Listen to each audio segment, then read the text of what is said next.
Ouais, je sais les gens, je prends quelques petites libertés avec la ligne blanche, mais là c'est pas possible quoi. En même temps ça va pas durer longtemps, mais bon. Merci gros.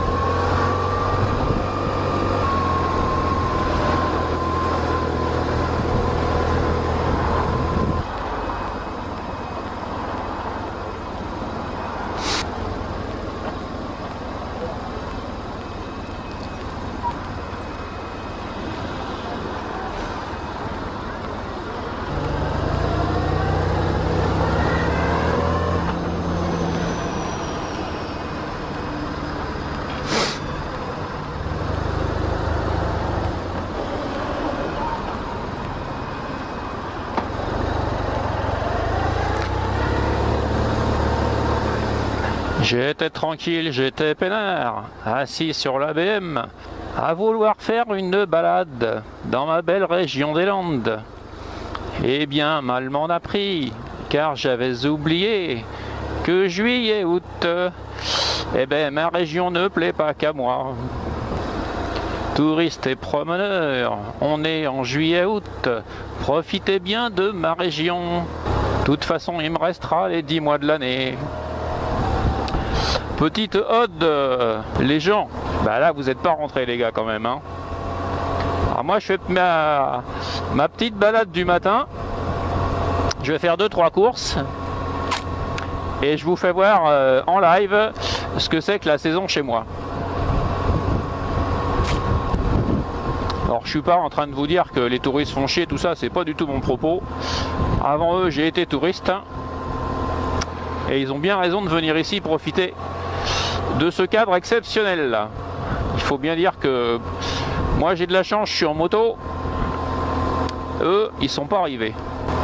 En même temps la côte Aquitaine attire tellement de monde. Je crois d'ailleurs que démographiquement c'est l'Aquitaine, enfin c'est la région qui attire le plus de monde en France. Eh ben ouais, fut un temps c'était le sud-est, et bien là maintenant c'est le sud-ouest. Il faut dire qu'on a un cadre de vie exceptionnel. Moi ça fait, si vous suivez mes vidéos vous devez le savoir un petit peu, ça va faire une petite quinzaine d'années que je suis là maintenant. Et je peux vous dire que pour rien au monde je remonterai à Paris. RIP mes amis parisiens. Bon c'est pas tout ça, Titine elle a soif, donc on va lui faire le plein. Oh putain de truc de merde. Quand j'arrive sur une station service, je fais toujours gaffe à ce que les pistes soient plus ou moins propres. Parce que 1, déjà j'ai pas envie d'en foutre sur mes pneus. Et 2, quand vous posez le pied, j'ai pas envie de me casser la gueule. Et je dois dire que dans l'ensemble, les stations service sont quand même vachement dégueulasses. Hein.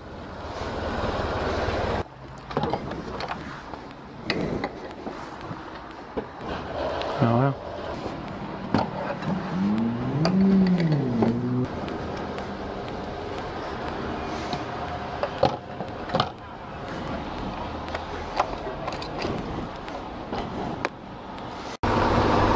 Alors, attention toi. Petite explication de texte. Donc je suis toujours en essai. Donc sur le carburant concernant le E85. Et j'ai bien dit le E85 et pas le E95 E10. Le E85 étant du bioéthanol. Donc mon dernier plein j'avais mis moitié-moitié, puisqu'en général je fais le plein,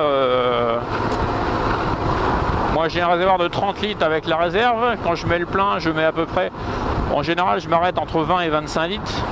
Là j'ai baissé un petit peu le taux d'essence encore, puisque je n'ai mis que 5 litres d'essence, donc j'ai mis du E85. Non, du E95, pardon. Donc 5 litres de E95 et j'ai mis le reste en E85, donc en bioéthanol. J'ai remis mon compteur à 0 pour pouvoir faire un petit test de consommation, le pourcentage plutôt, entre mes 5 litres d'essence et le reste en bioéthanol. J'ai pas regardé combien j'avais mis en bio, hein, mais j'ai fait le reste du plein et donc j'ai dû mettre, je pense, 20 litres. Ce qui me fait, si je compte bien, 20% a priori. Après, on dit toujours qu'il y a une surconsommation, c'est pour ça que j'ai remis mon compteur à 0. Mais comme en ce moment je roule pas beaucoup, je peux pas faire un test régulier. Mais donc on va voir. J'avais déjà fait un test par le passé où je mettais juste, où je faisais juste attention en fait à ce que la moto fonctionne bien. J'avais été jusqu'à 75% il me semble, donc de bioéthanol. Et comme tout s'était parfaitement bien passé, donc voilà les gens. On est reparti pour ce test. La moto marche parfaitement bien. Ce que je ressens au quotidien de plus, c'est qu'elle a plus de couple. Ce qui est à la fois logique, parce que le bioéthanol pète plus, parce qu'il a un taux d'octane plus élevé. Après, j'ai aucune inquiétude quant à la, comment on va dire, le fait de ne pas esquinter mon moteur. J'ai lu beaucoup de forums, j'ai lu beaucoup de professionnels, et il n'y a absolument aucun risque. Quand vous avez évidemment un réservoir, il ne faut pas un réservoir en ferraille ou en alu par exemple, parce que ça oxyde un petit peu, et des vieilles durites en caoutchouc. Ça c'est sûr que pour le bioéthanol c'est prohibé. Mais pour des motos récentes, même comme la mienne, hein, qui est de 2003, il n'y a aucune inquiétude. Alors je le ferai pas par exemple si j'avais un S1000RR ou un ZX10R, parce que c'est des motos qui prennent un régime très très élevé. Et là ça risque, alors tout le monde n'est pas d'accord.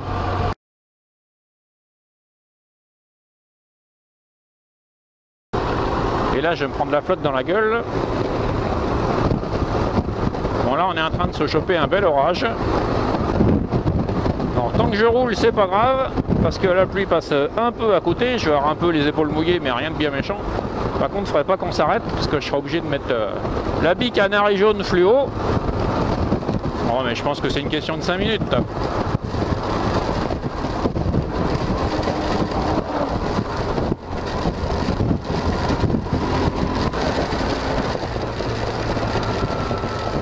Ouais, mais si toi tu ralentis, moi je vais me faire mouiller gros.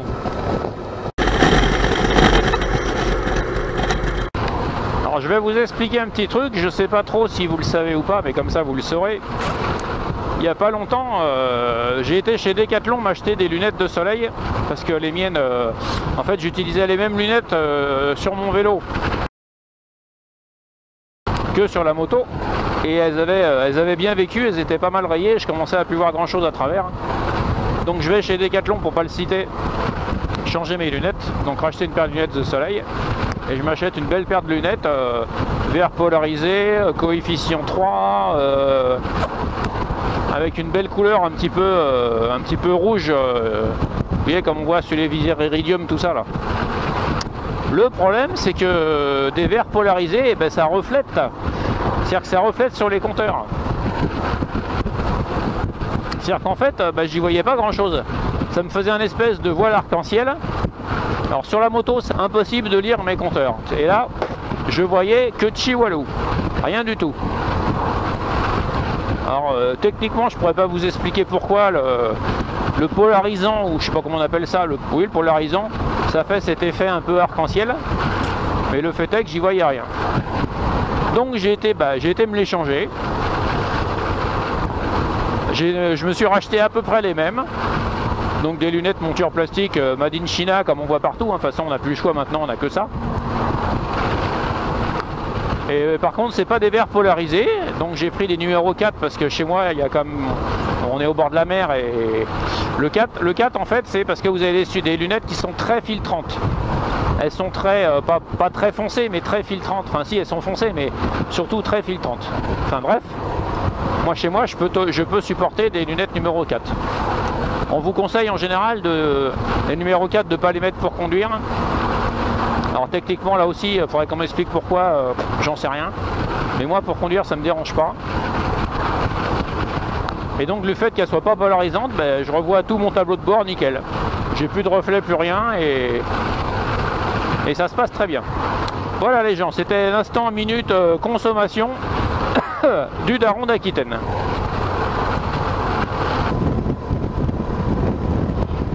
Et encore un autre scout qui dit pas bonjour. En même temps, il avait l'air un peu équipé celui-là. Ce qui prouve bien quand même que la majorité des scouts, ça reste des automobilistes en deux roues, hein, et non pas des motards. Hein. Alors évidemment, je sais qu'il y en a certains qui vont crier au loup et qui vont me dire « Si, si, moi je roule en scout, mais je suis motard et tout. » Oui, bien sûr, ça existe. Hein, mais c'est pas la majorité. La majorité des scooters, que ce soit en ville ou pas en ville, hein, bah c'est des caisseux en deux roues. Bah on fait avec, hein, puis c'est tout. Hein.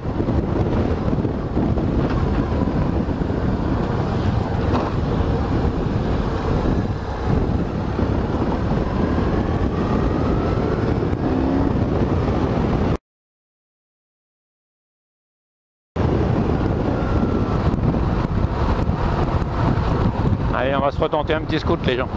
Allez, salut scout. Ah si, on l'a eu. Ah, il était beau celui-là, il m'a fait mentir. Comme on dit, c'est l'exception qui confirme la règle. Bon, en même temps, il était habillé à la va que je te pousse sans gants. Hein. Bon, c'est un autre débat.